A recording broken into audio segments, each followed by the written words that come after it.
semangat pada hari ini? Semangat Bu. Nah, untuk lebih semangat, kita tepuk semangat dulu ya, biar kalian lebih semangat dalam proses belajar hari ini. Setuju? Setuju. Ya. Jadi Ibu contohkan ya, jika Ibu bilang tepuk semangat, semangat, itu ya. Bisa diulangi? Ayo coba tepuk semangat. Semangat. Nah, lebih semangat ya anak-anak. Iya, Ibu. Nah, pada hari ini adakah yang tidak masuk anak-anak? Ada. Siapa yang tidak masuk? Delila. Kenapa Delila tidak masuk? Redo kenapa? Ada Bu. Masih ada di dalam. Oh, berarti belum datang ya? Iya Bu. Ya. Jadi anak-anak, kita pada pembelajaran hari ini membahas tentang interaksi sosial. Nah, ada yang tahu materi kita sebelumnya itu kita membahas tentang apa? Manusia kepada lingkungan Bu. Ya, benar sekali. Jadi, pada minggu lalu kita membahas tentang manusia, tempat, dan lingkungan, yang dimana terdapat beberapa faktor yang dapat mempengaruhinya. Nah, adapun tujuan pembelajaran kita pada siang hari ini yaitu untuk mengetahui apa itu pengertian interaksi sosial, untuk mengetahui syarat-syarat terjadinya interaksi sosial dan ciri-ciri dari interaksi sosial. Nah, ketika berbicara tentang interaksi sosial, ada yang tahu mengapa sih manusia itu dikatakan sebagai makhluk sosial? Ada yang tahu? Saling bukan. Ya, jadi manusia itu dikatakan sebagai makhluk sosial karena manusia memiliki suatu naluri yang dimana mereka memiliki naluri untuk hidup dengan yang satu dengan yang lainnya. Dengan demikian, kita sebagai manusia harus bisa berinteraksi dengan semua anggota masyarakat antara satu dengan yang lainnya. Nah, bertemunya suatu interaksi sosial atau bertemunya seseorang dengan orang lain yang dimana mereka saling mengkomunikasikan dengan saling berbicara, bertatap muka, itu dinamakan sebagai suatu proses interaksi sosial. Nah, untuk mengetahui apa itu interaksi sosial, coba perhatikan gambar berikut ini. Sudah terlihat anak-anak? Sudah Bu. Ada yang bisa menjelaskan dari ketiga gambar tersebut, dari gambar 1, 2, dan gambar ketiga? Saya Bu. Ya, Mbak Zara? Ya, kalau yang gambar ke-1 itu interaksi sosial antar individu dengan individu. Ya. Kalau yang kedua itu antar individu dengan kelompok. Kalau yang ketiga itu kelompok sama kelompok. Ya, betul sekali apa yang dipaparkan oleh Mbak Zafro. Jadi pada gambar pertama terlihat adanya dua orang siswa yang dimana mereka sedang berjabat tangan. Yang itu artinya ada hubungan antara individu dengan individu. Nah, pada gambar kedua terlihat adanya seorang guru yang sedang mengajar kepada sekelompok siswa. Yang artinya itu terdapat hubungan antara individu dengan kelompok. Nah, pada gambar ketiga terlihat adanya beberapa guru dengan beberapa siswa yang saling berjabat tangan. Itu artinya sebagai hubungan antara kelompok dengan kelompok. Nah, dari ketiga gambar tersebut ada yang bisa menyimpulkan apa itu pengertian dari interaksi sosial? Mbak Wati mungkin bisa? Interaksi sosial adalah hubungan antara individu dengan individu, individu dengan kelompok, dan kelompok dengan kelompok. Ya, baik sekali apa yang dijelaskan oleh Mbak Wati. Jadi pengertian interaksi sosial merupakan suatu hubungan timbal balik yang terjadi antara individu dengan individu, individu dengan kelompok maupun kelompok dengan kelompok. Nah, dalam interaksi sosial harus dilaksanakan yang namanya hubungan timbal balik antara kedua belah pihak. Yang artinya timbal balik itu kedua belah pihak itu saling merespon satu sama lain. Contohnya apa? Contohnya seperti ketika kita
komunikasi.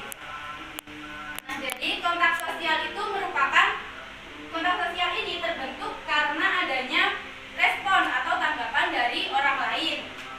Nah, kontak sosial ini dilihat dari proses berlangsungnya terbagi menjadi dua. Ada yang bisa menyebutkan? Kontak sosial langsung dan tidak langsung. Ya, benar sekali. Jadi dilihat dari proses berlangsungnya kontak sosial itu terbagi menjadi dua, yaitu secara langsung dan tidak langsung. Yang secara langsung itu berarti kita melakukan komunikasi secara langsung seperti bertatap muka, dan contohnya ketika kita melambaikan tangan, saling melempar senyuman, atau berbicara, itu termasuk dalam kontak sosial langsung. Kalau kontak sosial secara tidak langsung itu artinya yang kita berkomunikasi itu dengan jarak jauh melalui perantara. Contohnya seperti apa? Menelpon. Nah, seperti menelpon, SMS, chatting, atau melalui surat, itu termasuk dalam kontak sosial tidak langsung. Nah, selanjutnya ada komunikasi.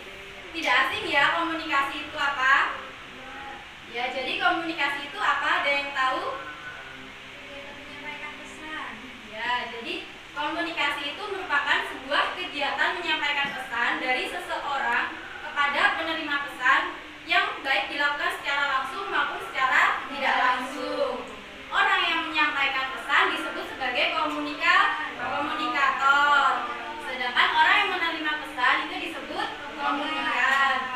Nah, contohnya komunikasi itu seperti apa sih? Bisa guru dengan siswa. Ya, seperti yang kita lakukan saat ini. Contohnya ketika ada siswa yang bertanya, maka guru menjawab pertanyaan dari siswa, itu dinamakan dengan komunikasi.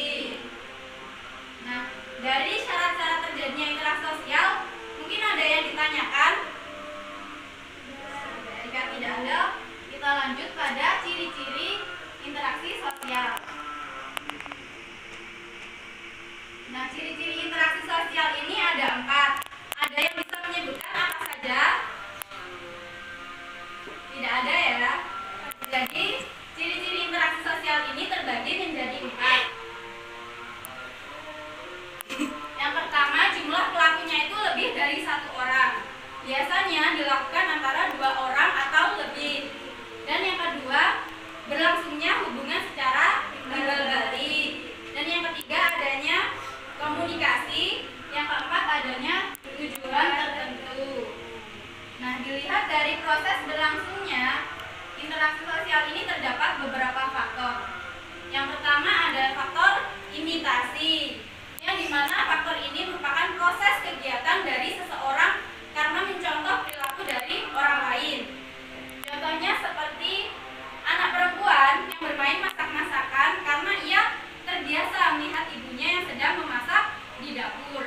Nah, anak ini melakukan masak-masakan karena ia terbiasa melihat ibunya. Yang kedua yaitu faktor sugesti. Faktor ini yaitu faktor pengaruh dari seseorang untuk menggerakkan hati orang lain. Contohnya seperti seorang dokter yang sedang menyarankan pasiennya untuk berobat, kemudian pasien itu mengikuti saran dari dokter, itu dinamakan dengan faktor sugesti. Selanjutnya yaitu faktor identifikasi, yaitu kecenderungan atau keinginan seseorang untuk terlihat sama dengan orang lain. Contohnya seperti pemain bola, seorang anak yang mengidolakan pemain bola. Nah, sang anak ini mengikuti semua tindakan dan perilaku yang dilakukan oleh idola. Supaya apa? Supaya terlihat sama oleh sang idola. Selanjutnya yaitu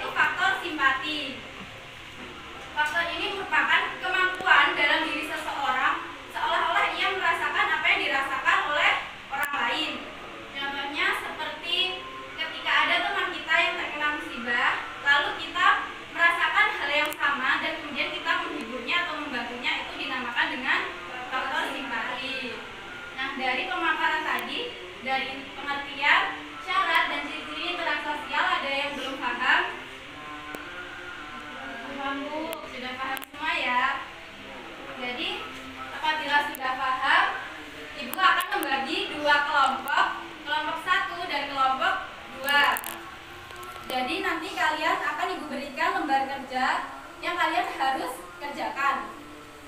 Kemudian kalian presentasikan di depan kelas. Ini kelompok 1 ya, dan ini kelompok 2. Jadi silakan perwakilan untuk mengambil lembar kerja yang Ibu sediakan.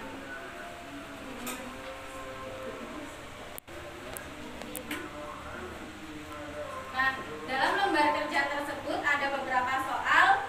Silakan dikerjakan, Ibu beri waktu 20 menit untuk kalian mengerjakannya.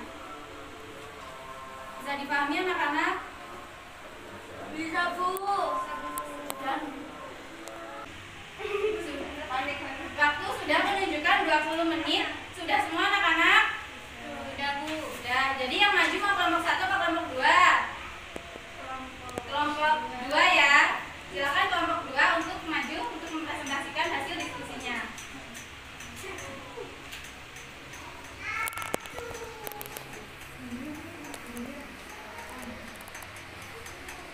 Baik, terima kasih. Untuk soal yang pertama, mengapa interaksi sosial dapat dikatakan kunci dari semua kehidupan? Karena interaksi sosial dapat dikatakan sebagai kunci dari semua kehidupan sosial karena interaksi sosial merupakan hal yang mendasari terbentuknya kelompok maupun lembaga sosial yang bertujuan untuk memenuhi kebutuhan hidup manusia. Nah, ya. Untuk soal nomor 2. Untuk contohnya itu seperti guru dengan murid, dokter dengan pasien. Ya. Beri tepuk tangan untuk kelompok 2. Mungkin ada yang ingin menambahkan atau menanggapi terkait diskusi hari ini? Cukup ya, berarti sudah paham semua ya. Kontak sosial itu terbagi menjadi 2, yaitu secara langsung dan tidak langsung. Yang secara langsung itu berarti kita melakukan komunikasi secara langsung seperti bertatap muka, dan contohnya ketika kita melambaikan tangan, saling melempar senyuman, atau berbicara, itu termasuk dalam kontak sosial langsung.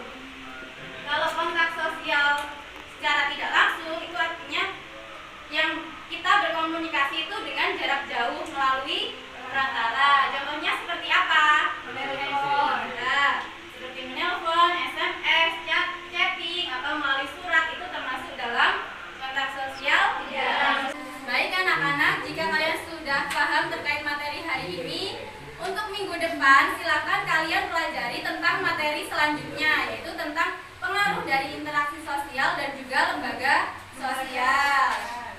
Nah, sekian anak-anak pembelajaran kita hari ini. Karena waktu kita telah usai, telah cukup, maka kita akhiri pembelajaran pada siang hari ini. Anak-anak, kita harus tetap usaha. Sekian dan terima kasih. Wassalamualaikum warahmatullahi wabarakatuh.